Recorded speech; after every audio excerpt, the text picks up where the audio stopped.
اعضایان پلنوم اتفاق کسبه کارمندان ساحه معارف و علم ناحیه واسه نتیجه فعالیت یک ساله کمیته اتفاق کسبه را امسال در آسایشگاه توبتی دهه تسخله ناحیه جانبست نمودند. آسایشگاه توبتی دهه تسخله در جامعه دهاتی به نام میرعلی محمد علی واقع می باشد. در سال 2016 با رخصت کمیته اتفاق کسبه 41 نفر معلمان ناحیه در همین آسایشگاه با استراحت تا بعد فرا گرفته شدند.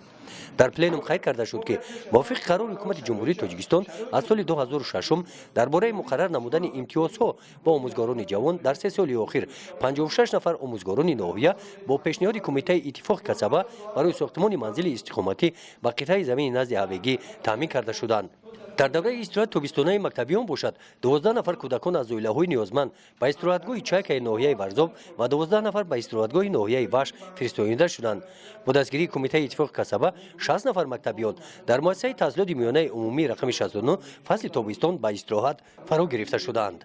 موافق نقشه چاره‌بینی‌های کمیته اتفاق کسبه کارمندان ساحه معارف و علم ناحیه واسه با مقصد ترغیب و تشکیل طرز حیات سالم سال آینده با اشتراک معلمان دایر نمودن چاره‌بینی‌های علاوه‌ای را پیش بینی نموده است. گزارش خواجه نظریف خدای نظر ظهورов از ناحیه واسه برای برنامه اطلاعات نوید.